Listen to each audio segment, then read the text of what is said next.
Hello, everybody, and welcome to the Kelly Green Hour. And for the first time in 287 days, it's not we're not following an Eagles game with a victory. Green Hour. I'm your host LG Harrell, and as always, I am joined by my co-host Connor Donald as the Philadelphia Eagles fall to the Denver Broncos 21-17 at Lincoln Financial Field.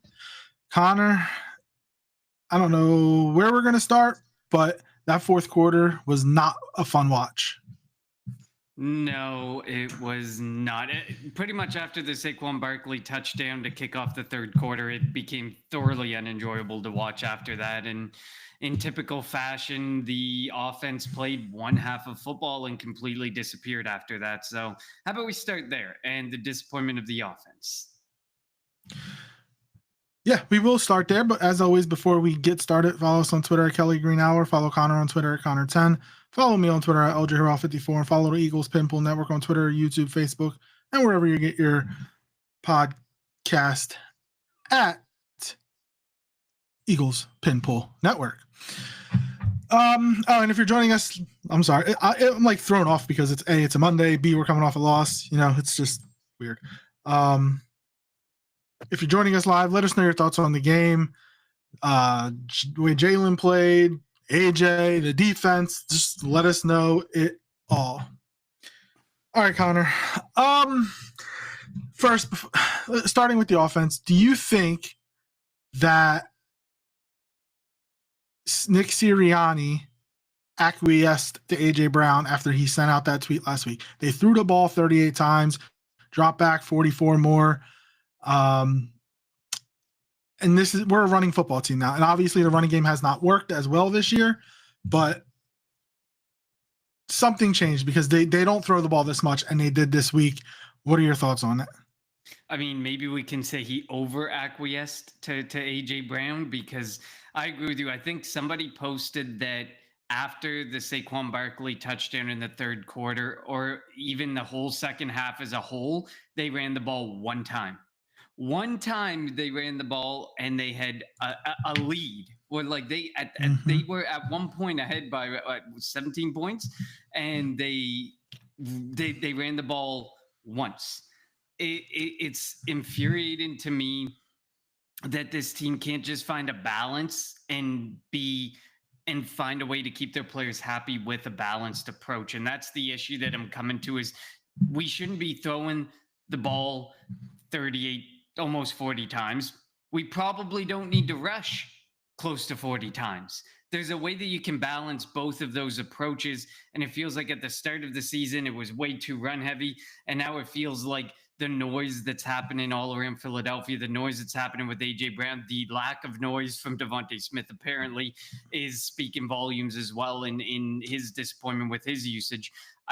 It's so frustrating that this team can't find a balance. And sometimes the best football we've seen them play is when they balance the run and the passing game. And like that first half, they ran the ball, they passed the ball, they ran the ball, they passed the ball. It was a bit more. They didn't run the ball, but it was a bit more pass. They ran the ball 5 times. They ran the ball 5 times with Saquon in the first half. They still didn't run the football. It was a heavy pass game plan. It was an extremely heavy pass, and against a secondary that's not one to mess with either. And of course, up front, they weren't something to mess with either, but they weren't something to completely avoid like Kevin Petula apparently wanted to do or had in his plans. And it just, you can tell after a while of throwing the ball over and over again, there felt like a disconnect. Jalen missed AJ. I mean, we can go on about whose fault that was. I mean, I thought AJ Brown looked back and clearly saw Jalen. Apparently he didn't, but he had that play that would have gone for a touchdown. He missed Devontae Smith and AJ Brown both on a couple of occasions. Beyond that, there's something that's just not right. And a lot of the talk today on the national media forum is basically, they don't have an identity. And it showed this game. We went from a run heavy offense to a pass heavy offense, and nothing in between really in the games in between. And I don't know how they're going to find that balance with, I don't know if it's Kevin Petula. I don't know if Nick Sirianni has to step in more. I don't want to see Nick Sirianni call in plays. I don't think, because we hypothesized that he had called plays in the past, and it didn't look pretty. Yeah, so going to the deep shot, which quote unquote the dagger. Jalen threw it like AJ was running, like running the route out. Even if AJ wasn't the first option, if he was the second option, third option, last option, whatever it was, you fully run the route out. If he is running the route the way he's supposed to, he walks under that and it's a 60-yard touchdown, and it's 24-3. 24-3 is a lot better than 17-3, and that game is over at that point. There have been occasions, and look, AJ Brown is a great talent, so I'm not calling him out on anything, but he's obviously frustrated with the way the offense has been running this year so far. And there's probably routes that he hasn't run 100% on just because he didn't think he was getting the ball. And you can't do that. You should always run. Like, I'm sure Jerry Rice, T.O., Randy Moss, they all ran routes in anticipation, even if they weren't the first, second, or third read, that they could potentially get the football. Things change in progressions. Things change that you're not anticipating the defense to do. So the quarterback has to make an adjustment right away, and they might come to you quicker than they were anticipating doing that. So I'm just saying that one. Now that obviously that play wasn't the reason why the Eagles lost the game. The refs weren't the reason, even though they were really bad. Wasn't the reason the Eagles lost the game. The Eagles lost the game themselves because they kept shooting themselves in the foot with stupid penalties and mistakes.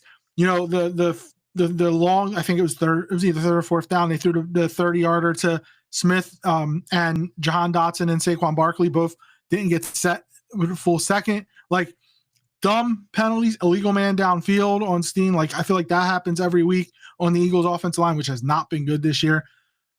Just stupid stuff, mental mistakes.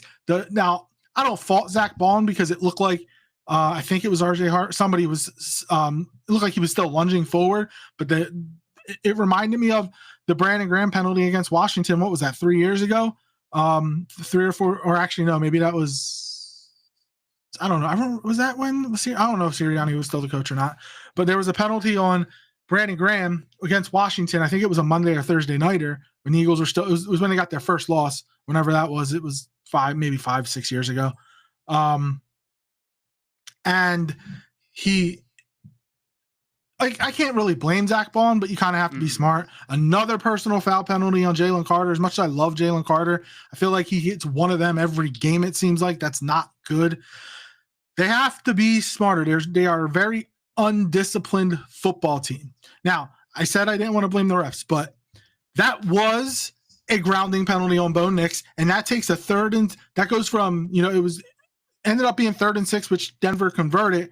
It should have been, 3rd and 17, 3rd and 20, whatever it was going to be.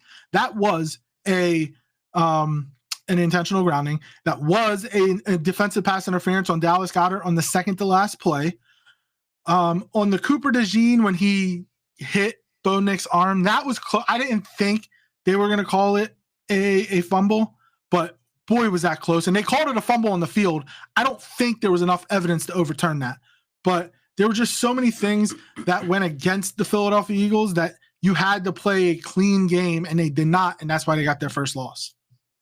Yeah, I posted on our X earlier today that we're in the middle of the pack. We average about 7.4 penalties a game. That is good for a nice 5-way tie or something like that for 16th. But we rank 3rd last in penalty yards per penalty. So our penalties are far more costly than other teams' penalties because we're making the ones that are 15-yarders. We are making the ones that are pass interference, that are unsportsmanlike. Those ones that are the most costly penalties, we are making them, and on a frequent occasion. While I do agree with you at the end of the day, and you alluded to it before you went on the rant about the referees, if you have to blame the refs, there's other things to look at in your own game. And you said it perfectly. We shot ourselves in the foot. As much as we wanted penalties called in our favor, or felt penalties should have been called in our favor, There was penalties we took that were 100% our fault, 100% accurate, and shouldn't happen. And for it to be week 5 and the same penalties seemingly continuing to happen over and over with some of these guys, especially Jalen Carter, is infuriating. A guy like Vic Fangio needs to be able to get in those guys' heads and be like, there's no more. Nick Sirianni should not be sitting there accepting this week in and week out. You can't be. I mean, 7 seems like a lot, but the fact that you're the middle of the pack, okay, the penalties it's probably going to be close to 5 to 7 a game, but the big ones have to stop. The unsportsmanlike has to stop. Those, it feels like you said, like we get at least 1 or 2 unsportsmanlike conduct penalties a game, and that's 30 yards that you're never getting back. Though that's 30 yards that are gone. That's Jalen Carter himself.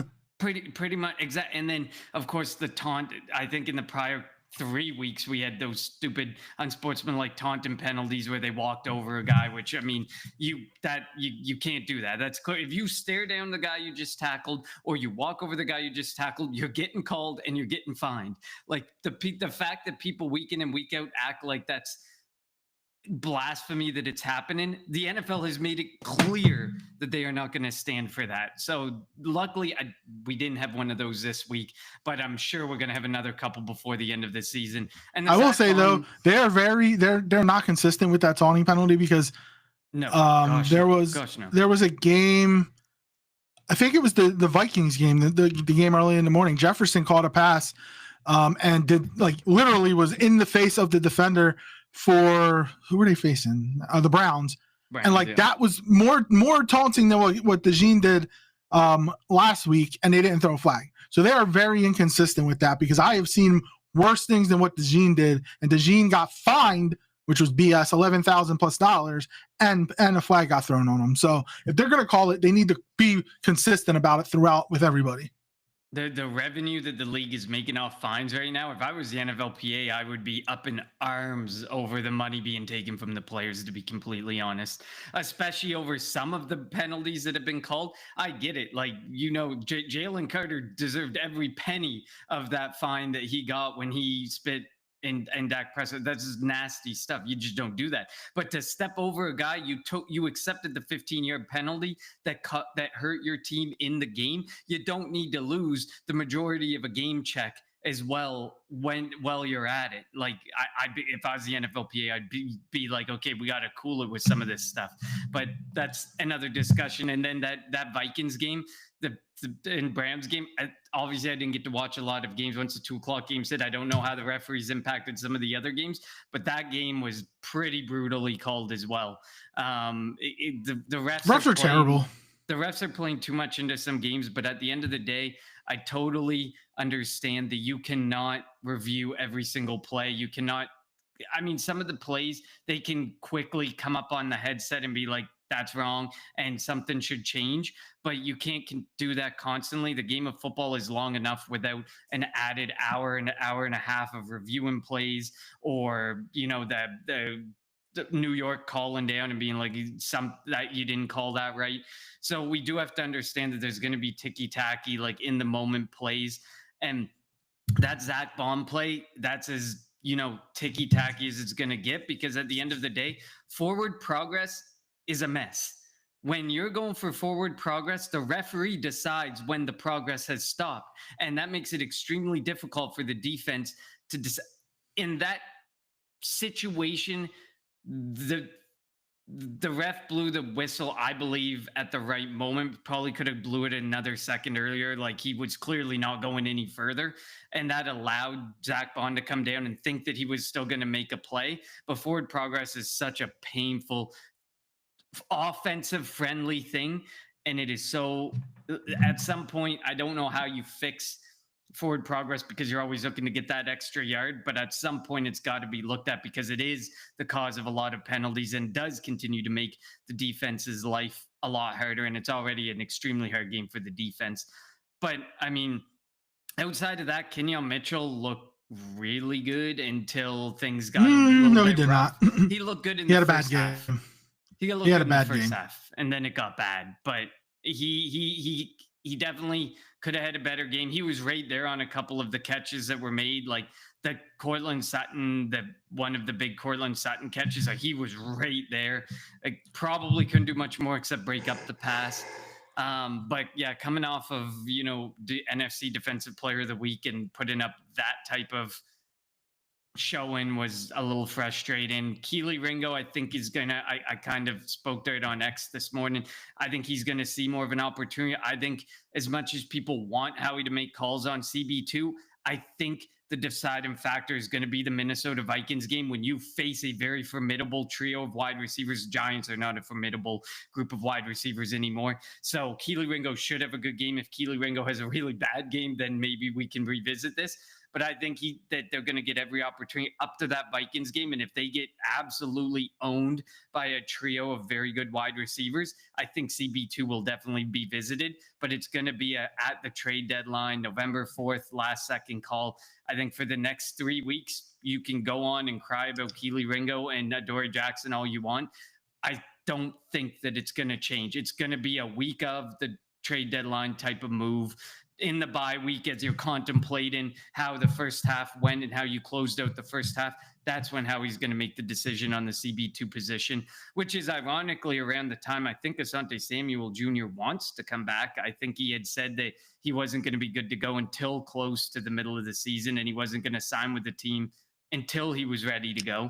So, I don't know how much of a help he would be anyway, because he is coming back from injury, and I know he would be close to 100%, but he would still have to learn the entire defense. When it comes to Keely Ringo, he's still allergic to tackling, and of course. I don't know, there's something up with his technique, like the 2-point conversion. He was playing way too far off. It's just frustrating, and obviously the Eagles want him to win that CB2 spot because he's a draft pick, and like being able to have your guy, have your draft pick be a starter, especially he was a 3rd or 4th round pick. Like, you want that, but he is still not there. It doesn't help that Adoree Jackson also is not good.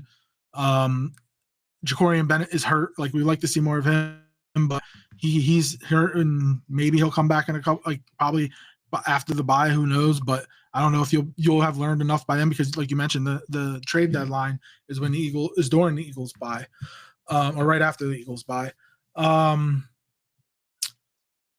There was something I did want to say, and I can't remember now. But continuing with the offense, I think it's really time, and we've been talking about it, but Kevin Patullo needs to really be put under the microscope. He is in way over his head. There's all this talk of the Eagles, and I notice it every week. The Eagles break the huddle, and there's only like 10 seconds left, and they have to rush, and it's tough for the offensive line and Jalen to scan the defense. I just think Kevin Patullo does not know what his sequence of plays. One play doesn't set up the other. It's like he's just randomly, he's like, I want to do this. Like, you can't do that. You have to have a reasoning behind the plays that you call.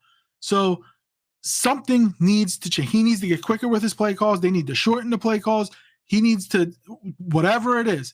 I don't know if it's Patullo or if it's a Jalen thing, but something needs to change, because they need to break the huddle quicker, and they need to get more fluidity on the offense. There's nothing fluid about it, and everything is hard. I watch football. When you're watching football all day, there are receivers running wide open in almost every other offense, even the Tennessee Titans, and that's one of the worst teams in football.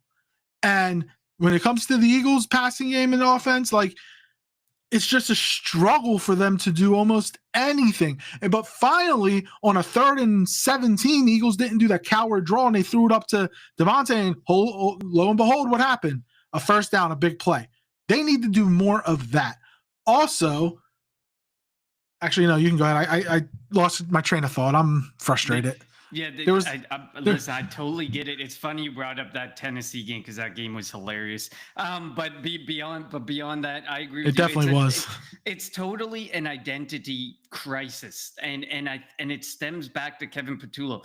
People have mentioned that last 3 times they've hired internally, while they felt that was their best candidate, it has failed to produce any fruit for a Philadelphia Eagles offense when they've hired internally. Our best luck has been, Shane Steichen, Kellen Moore, and those are the types of guys, like more established play callers, better play.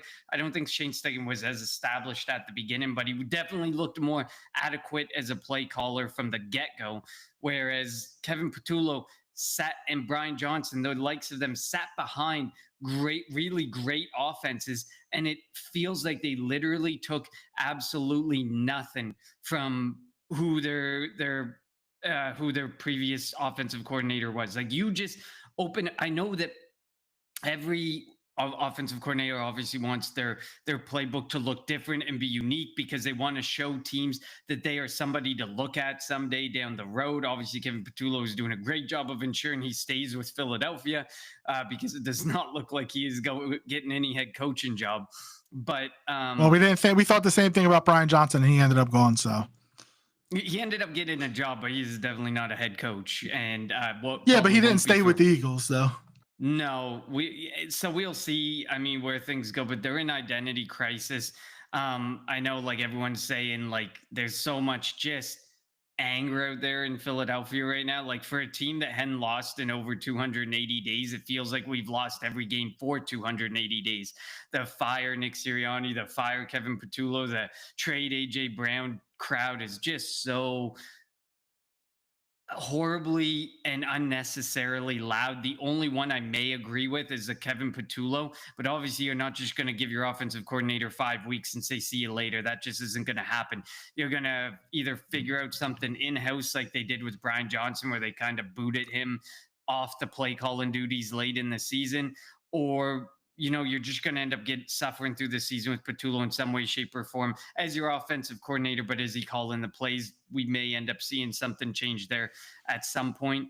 But behind him, I don't know if there's anyone that can really step into that mold beyond Nick Sirianni. And like I said at the outset of the episode, we hypothesized that he was calling the plays at certain points, and the Eagles were playing very poorly during those stretches. So I don't think we want that to happen. And then there was a lot of people who are like, this is why you need your play caller as your head coach, because then your great play caller can't be poached, blah blah blah. That just isn't going to happen with Nick Sirianni. Nick Sirianni is currently one of the most winningest coaches, with 50 plus games coached in NFL history. This goes way back to the John Madden days. That's just not going to happen unless there's that humongous collapse again, which hopefully we don't see any humongous collapse this season. I will say one thing when it comes to the offensive coordinator. I mean, it's going to have to come down to, they're going to have to hire an offensive coordinator that does not want to be a head coach. Like Vic Fangio doesn't want to be a head coach anymore. This is his last stop. Who knows how long that's going to be, but this is his last stop. When he's done with the Eagles, he's done coaching. I don't know.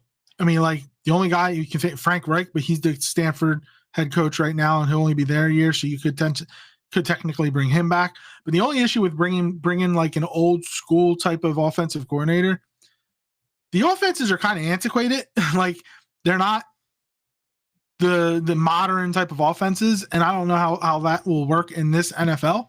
But like, you would think that a lot of people would want to work with these players, but that's just, they want it to be the stepping stone to the next head coach. Shane Steichen, head coach; Kellen Moore, head coach. I'm sure Patullo thought that he might potentially become a head coach down the road, but at this rate, he's not. So like, that's what the Eagles are going to have to figure out. Like, if it's not going to be Patullo, and do they make a change like they did with the defensive coordinator in 2023? Granted, going from Desai to Patricia was worse. Or do they let Patullo finish out the year? And then this was a Sirianni hire. Does Howie and Jeff Lurie make the hire? Like, they pretty much made the hire on Fangio, and they made the hire on Kellen Moore.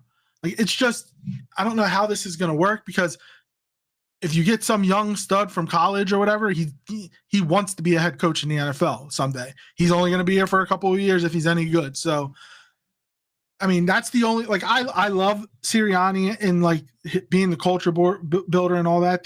That's the only downside of him not really being good at calling plays, is that like the voice in Jalen's head changes every year.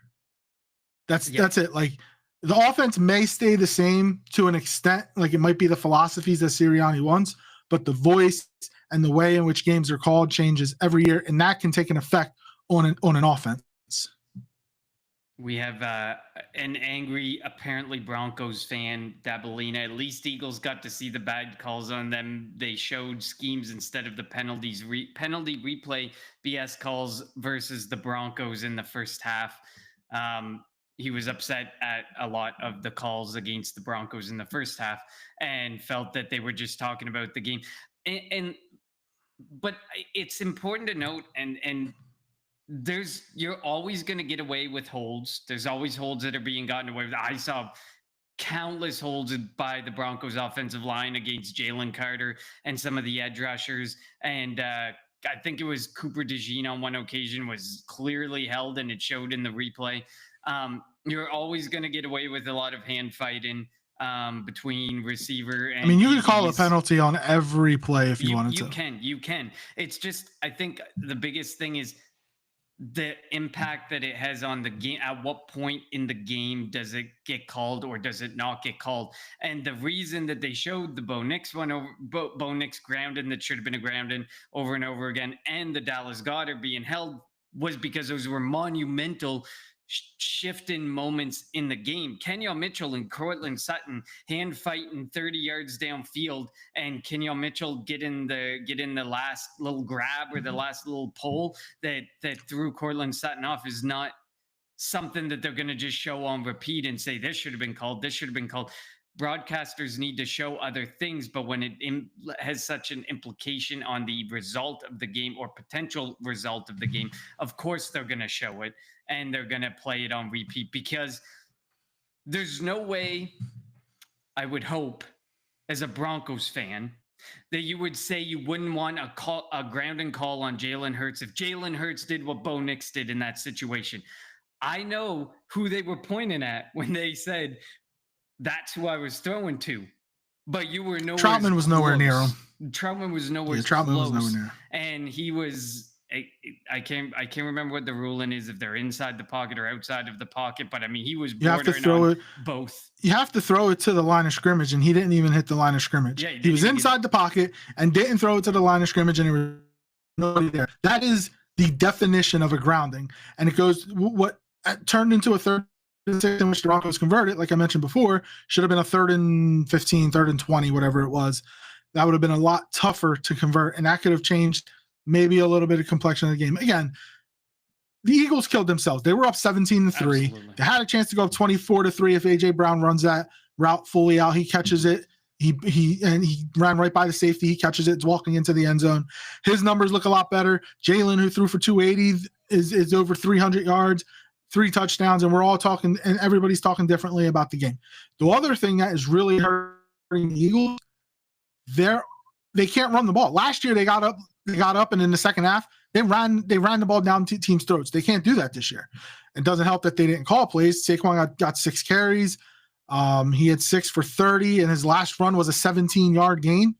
Now he was on the injured list today. If the Eagles were to practice, he wouldn't have practiced with a knee injury. I do remember him hobbling off one play. But still, like when you're not, and I don't even think they called any designed runs for Jalen. Also, when it comes to Jalen, he got sacked 6 times, but 3 of those were him running out of bounds behind the line of scrimmage. I don't think that should be a sack personally, but like throw it away, like throw it out of bounds, do something. It wouldn't be a sack. Like that was frustrating too. And some of those other sacks that he took, whatever the play call was, he was waiting ages for something to transpire downfield. And I mean, like you said, you see people running wild, like wide open wide receivers in every other offense. And then when they show like the all 22 zoomed out look of Jalen Hurts running around with his head cut off, there's nobody getting open. There's no one coming off of the ring trying to do anything. It's because they're all long developing routes. And nothing is short. Like they don't have any like outlet man. They want to do let's run flies. Everybody run a fly and we'll see who gets open. No, they do nothing. There's nothing creative about this offense. And I mean, I think it's important to note, but sad at the same time, things were going super well when they had Grant Calcaterra as his outlet guy. And then as soon as Grant Calcaterra got hurt, it's like the offense lost its entire focus and direction. And it's like, but you could have had anybody else go in that Grant Calcaterra role and probably make a play on some of those, if that's the missing piece that you needed to make things work in the second half, and it wasn't because he wasn't there. It just doesn't make sense to me. It all comes back to the identity crisis that's happening, and they need to figure it out. And I kind of agree with Saquon Barkley's comments after the game. What do you want this team to do? I would like to see it as a balanced approach, but if they run too much, everyone complains that they're not passing enough. They pass too much, everyone's complaining, why didn't they get the run game going? You have to find the balance. They haven't found the balance, and that's what's going to make this really unlock this offense. The tape is there on Saquon Barkley and what they were doing last year. You're not going to be able to run him to the same degree and that he was last year in like a record-breaking pace. You have to find a balance and use all the great weapons that are there at your disposal. And I don't know how it's going to happen, when it's going to happen, but Kevin Patullo needs to find a way to balance his play. And like you said, get it out quicker, because that Saquon Barkley illegal motion penalty, 100% was because of how rushed they were getting to the line. And the Broncos, Vance Joseph and the Broncos defense, deserves a lot of credit, because they played a lot of man, and the Eagle, AJ Brown had kind of, I think, won the matchup with Patrick Surtain. Devontae Smith also obviously had a great day against Riley Moss, but the second half they kind of went to a zone, and the Eagles suck against the zone. Apparently they can't do anything. Everybody, usually there are receivers that will run, they'll find an open hole in the zone and sit there and wait for the quarterback to reach them. The Eagles receivers run right to a corner or defender, and don't like it seems like they're just Velcroed to somebody. They never find an open space. So it's just so frustrating. Also, all those people that wanted the Eagles passing game to be big, Jalen Hurts was 23 of 38, 280 yards, 2 touchdowns. Guess what? They lost. How are they winning games? How did they win 20 of their previous 21? They've been primarily a running team. Stick with what works. This is why we always say, like, when did winning become the problem? Who cares how you win as long as you win? Jalen doesn't really care about his stats. The one thing I did find funny, did you see him? Did you see the all-22 on that on the Hail Mary, what he did? Yeah, he sprinted after the ball. Could you have imagined that would have been the most ridiculous ending in NFL history? He throws it up, it gets tipped up, and he catches his own ball in the end zone, and the Eagles win that way? Could you imagine? Like, I don't know if there would ever been a better ending in an NFL game ever. I will like, and the fact that AJ Brown it looked like Devontae had the ball. Like, Devontae had his hands around the football, and it looked like AJ might have played some defense. Obviously, you don't know whose hands are around the ball and whatnot, so you're trying to catch it. But like, the Eagles were close to being able to catch that. And I think by them losing now, like, we can't use they're undefeated, they're winning games. No, they're not now. They lost. You need to go to the drawing board. You need to figure out what's wrong with this offense and fix it. And does it help that it's going to be a short week this week? No, but it also helps that you're going up against an inferior opponent. I kind of predicted, though, that the opponent they're playing this week was going to lose to the Saints and probably provide a challenge to us on Thursday, which is going to suck because they're playing at Death Life Field, and I hate that field. And it wouldn't shock me if the Eagles sat out Landon Dickerson, who's hurt again. If Saquon, they should. Like, Landon Dickerson hasn't looked right all season. The only issue with that is Brett Toth wasn't good at all when he got in there. And the defensive line, now we'll talk about this more later this week, but the defensive line for the Giants is good. Dexter Lawrence, Brian Burns, Abdul Carter, Kayvon Thibodeau. They got a good defensive line. So we can stop talking about the Eagles having the best offensive line in football, because they don't. But it's bad timing for your offensive line to be playing really bad football. When you went up against the Broncos defensive lines, that is really good. They had 6 sacks. Granted, 3 of them were Jalen Hurts running out of bounds.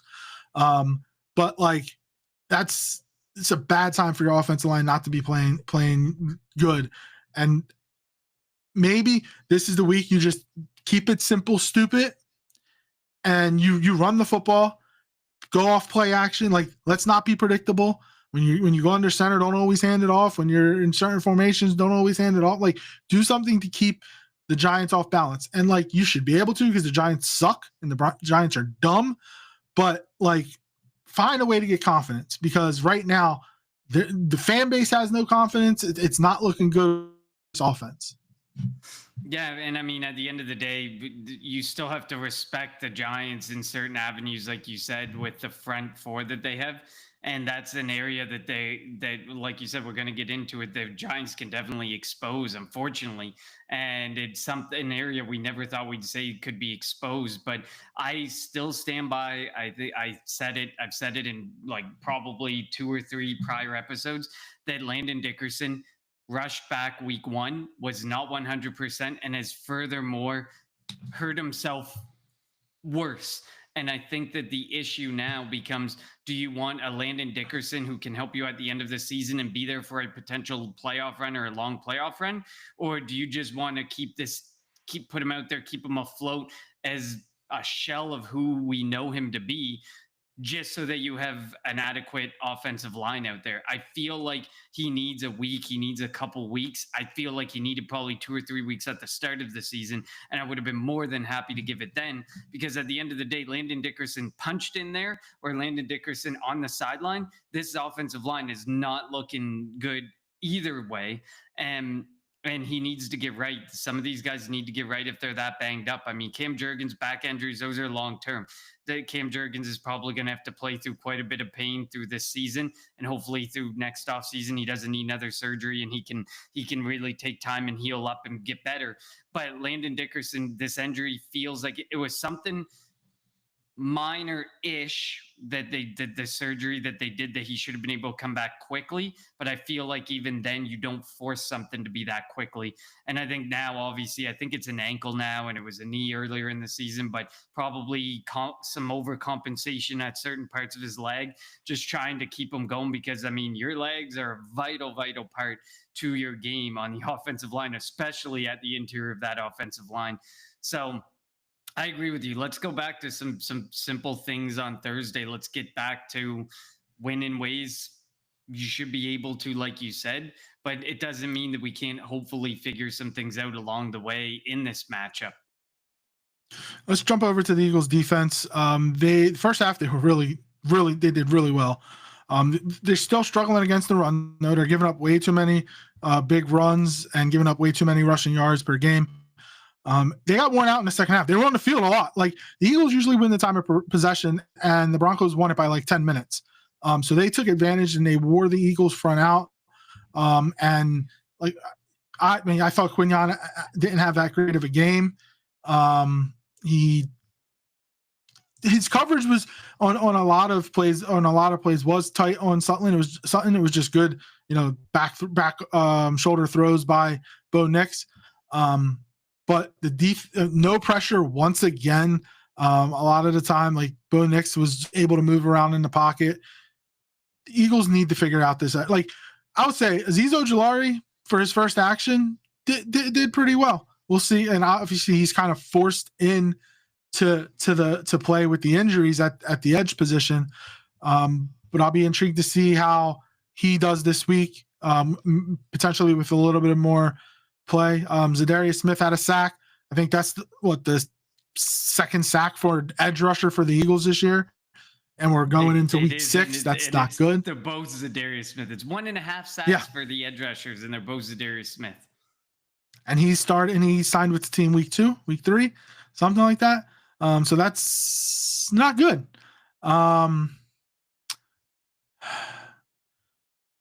Makuba looked decent. I'll say this: Cooper DeJean is a stud. Like, he might be the best tackling cornerback in football. The Eagles needed their superstars to make a play, and they didn't in the fourth quarter when they needed to stop.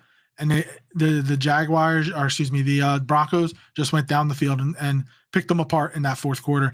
18 unanswered points. 18. That should never happen against the Eagles. Yeah, I agree.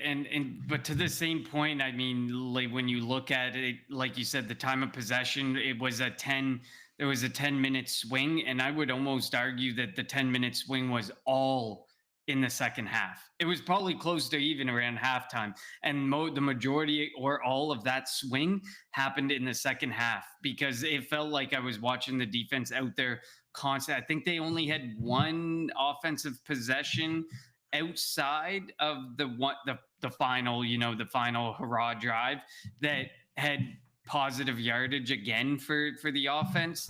So when all you're doing is 3 and out, 3 and out, 3 and out, you're gonna absolutely. It feels like the Chip Kelly offense all over again. Except the Chip Kelly offense was really fast and they scored too quickly at times. This offense is just, yeah, I mean, dependent. But then now you look at it now. Now this offense can't get anything going, and they go 3 and out, and they're off the field just as quickly. At least with the Chip Kelly offense, you could have a 3 or 4 minute sustained drive. With this, they get like a minute and a half of sustained drives. It's hard for the defense if they're constantly on the field or if they're out there.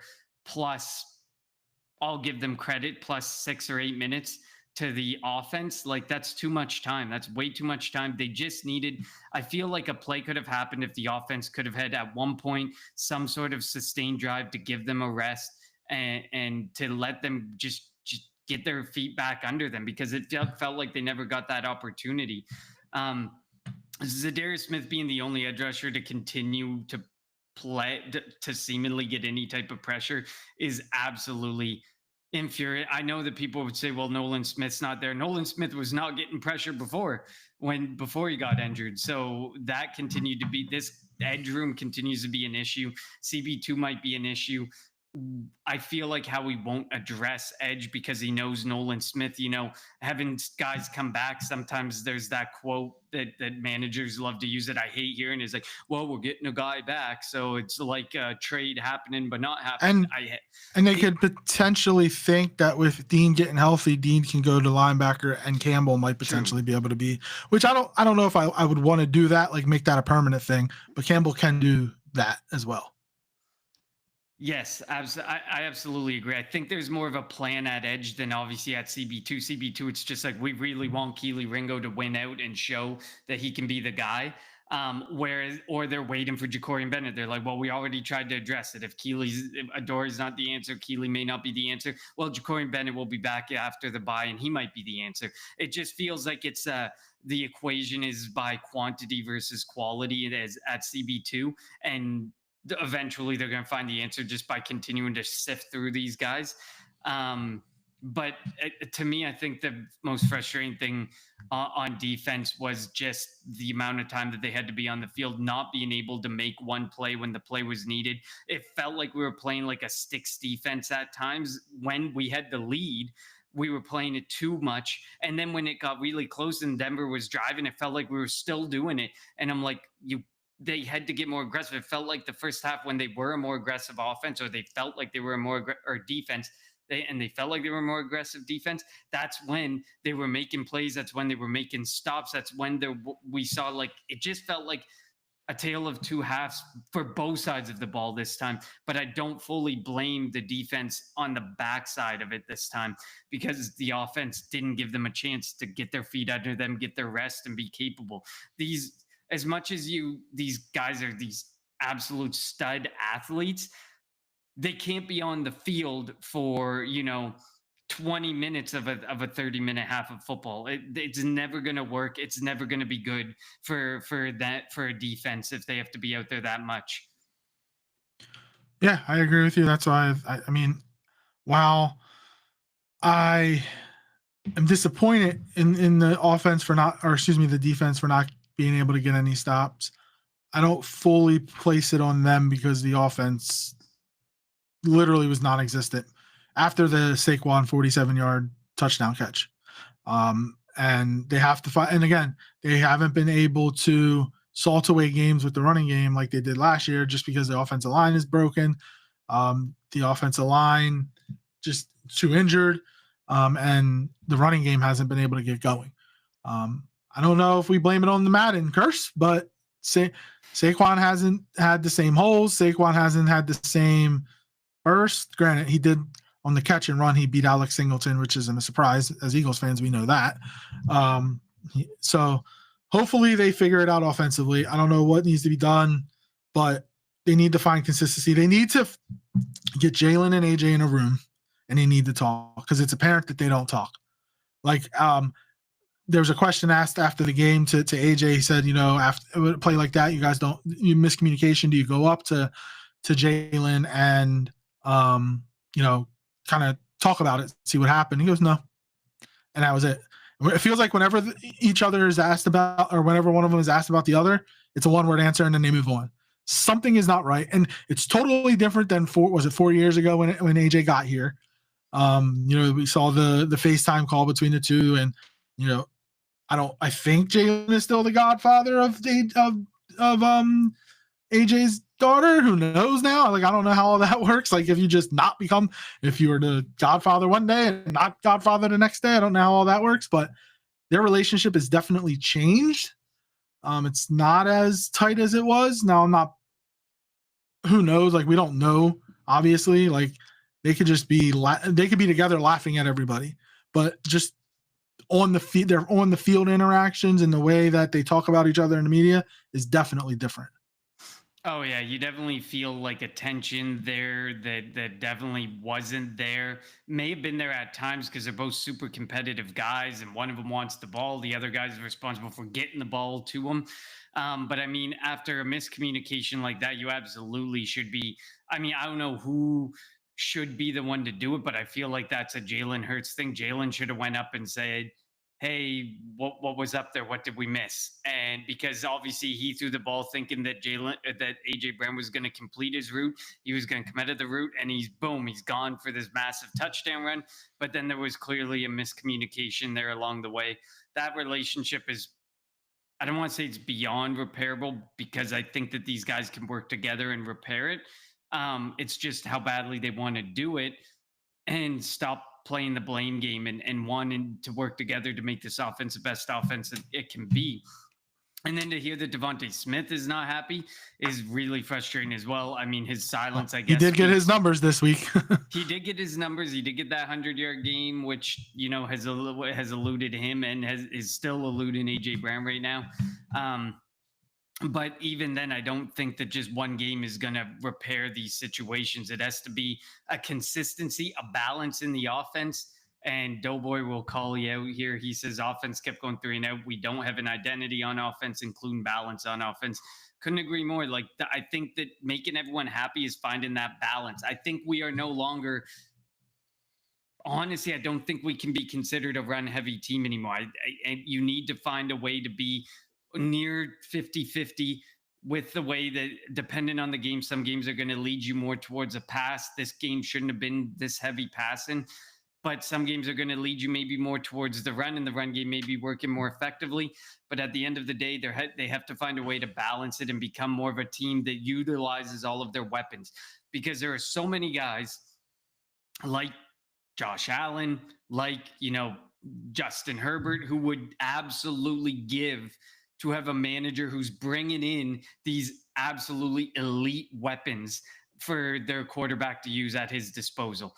And they don't have that, but Jalen has that. And I think that they need to figure it out and find that balance and get all of the guys involved that need to be involved, because they all need to be involved.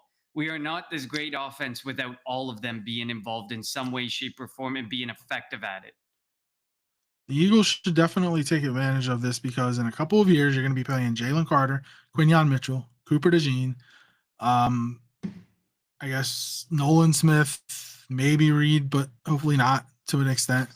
Jahad Campbell, he's got like 4 years, but still, like, it's going to switch from where the offense has gotten the majority of the cap to where the defense will get majority of the cap. You're not going to be able to keep all these weapons that you have on. Now, obviously, say by 2029 and the salary cap explodes with the new media rights deal, then like I could be talking out of my ass right now. But like, it's good. The Eagles are offense, like all their money, majority of their money is put into the offense right now. And I think that the Eagles are spend the least amount of money on their defense. That's going to flip in a couple of years, probably. So the Eagles need to take advantage of it. Like, it should not be this hard to run an offense with this talent. It makes zero sense, and I'm putting the blame on the offensive coordinator. It's him. He obviously has never had this He's never called plays before. He's never had this amount of talent around him before. Obviously, he's been here for 5 years. You would think that he has the he'd be able to have the communication down with Jalen and with this offense, but something isn't clicking. And I think it's Patullo, and I don't know if he's going to get fired. I doubt he will, but hopefully they figure it out. We don't have the bye. We didn't have the bye week 5 for somebody to go in there and be like, hey, we need to be a running team or whatever it is. They need to figure it out now, and it does help having the Giants 2 of the next 3 games before the bye. And I don't know how much, because I know there's a lot of people who are saying Sirianni needs to step up more and be more involved, like talking wise. And I do agree in that regard. Like, you have this situation that's clearly reaching a boiling point between AJ Brown and Jalen Hurts. Whose responsibility is that to get these guys in the room? It's the culture builder. You're the head coach. You need to find a way to get Kevin Patullo headed in the right direction and get the offensive weapons talking together because at this point, it feels like each of them, the way they talk to the media, each of them is their own entity in the offense, and they're not one offense and one team. And that needs to change. And I feel like a lot of that has to start to fall on Nick Sirianni eventually, that he needs to step up and be the guy to get the big boys in the room. Because right now it feels like, sadly, the egos might be getting in the way. And those shouldn't be getting in the way, because we've seen in the past with the Eagles and with a Nick Sirianni-led team, the egos kind of stayed out of it. They played as a team, they won as a team, they lost as a team, and right now it feels like they're very divided. Definitely on the offensive side of the ball. Defensive side of the ball, not as much. I think defensive side of the ball, they just got to get their discipline in check. But they seem to be playing way more as a unit than the offense. And I think that some of that starts to land on Nick Sirianni to get everyone in the room and figure things out. You don't have to be the guy to figure it out, but you need to make sure the right people are in the room and the right people are talking, and you're continuing to push the culture. Because if that's not what he's there for, then what the hell is he there for? Because that's your damn job as a head coach, not calling defensive plays, not calling offensive plays. You need not calling special teams plays, if that would be, for the Harbaugh there. He needs to be doing this. This is his job, and he needs to start to push things in the right direction to get it right.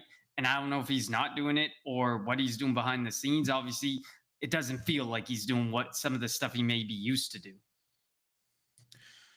Yeah, let's just hope that they figure it out. Like, it was so good up to the Saquon touchdown pass, and then it went all downhill from there. And I just had a bad feeling, and that stupid penalties, mistakes, and it just didn't feel right.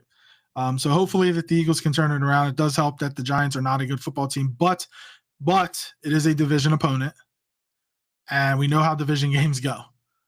Look, there's no Bills last night. Yeah, it's the Buffalo. Yeah, exactly. There's no undefeated teams left in the NFL. The Bills lost to the Patriots at home. While the Patriots are an improving team, I mean, the Bills are Super Bowl favorites, and not anymore. Or they probably still are Super Bowl favorites, but because the Baltimore Ravens sure aren't. Well, did we both pick them to go to the Super Bowl too? We did. We picked the Birds Super Bowl, and not looking. You want to know the crazy part? Do you know who the favorite is to win the AFC North? The Ravens are the favorite to win the AFC North right now. I mean, it's still a brutal division right now with the Bengals injuries. The Steelers are what, 3-1, 2-2, 3-1, whatever. They have a couple of game lead on the division, and they didn't play this week. All the other teams in the division lost, so they had a winning, but whatever. Not trying to talk to AFC North. Maybe I'm just trying to take my mind off it's weird. Again, this is the first non-victory green hour we've had after an Eagles game in 41 weeks. 41 weeks. That's how long it's been. Just think about that. 41 weeks. It was the Washington game in December. That's how long it's been since the Eagles last lost the game. Please, it wasn't fun. It wasn't fun, but it was not. Losing sucks, but it doesn't happen that often for this Nick Sirianni coach team. So we will be back probably tomorrow, I guess. Maybe the game is now. Here's my question for you before we finish off: is it a good or bad thing to have a game on Thursday this week after what happened yesterday? I guess the opponent helps. So I think I'd I have don't to like the look at it location. from. Yeah, I don't like the location, especially when you have some guys like. I guess for Saquon Barkley it was general soreness, but it's general soreness in his leg, and then you got Well, Landon Dickerson, there who was a report absolutely. by I think it was Ian Rappaport who said that Saquon's going to play. It was just Yeah, just general a day. Like soreness. Yeah. they're not practicing this week. It's all going to be either walkthroughs or classroom work. Like they're not going to do anything physical until Thursday. So, But I would absolutely keep Landon Dickerson off that field. There's no way. Whatever's yeah, left of his leg will be gone if he goes onto that football field. So, probably. sadly, I hope we don't see him. But I mean, to answer But your question, I mean, I guess it depends on opponent. I mean, if we were coming out of it and going into like the Chiefs game or the Cowboys or the Commanders, I would feel so much worse, and I would be like, my answer would be no. But in this regard, I feel like yes, this can be a get right game, and you don't have so much time to process it. You got to get right back to it and go out there and win the football game. But if it was some of the other opponents we have this year, I would probably say absolutely not. This doesn't play to our favor. also, it's a short week. You can't add a bunch of crap to the offensive game plan. Get your best plays, put them in. This is what we like to run. This is what Jalen likes to throw. There's our offensive game plan. Go out there, execute. You put up 35 points in 3 quarters and let the offense, the starter sit. There's no way you should lose to the Giants team. But we'll be back tomorrow, I think, for the preview of the Eagles and Giants. As always, follow us on Twitter at Kelly Green Hour. Follow Connor on Twitter at Connor10. Follow me on Twitter at LJRaw54. And follow the Eagles Pinpull Network on Twitter, YouTube, and Facebook, wherever you get your podcasts at Eagles Pinpull Network. Thank you all for tuning in to the Kelly Green Hour. We will be back tomorrow to get you set for the Eagles and the Giants. Have a good one.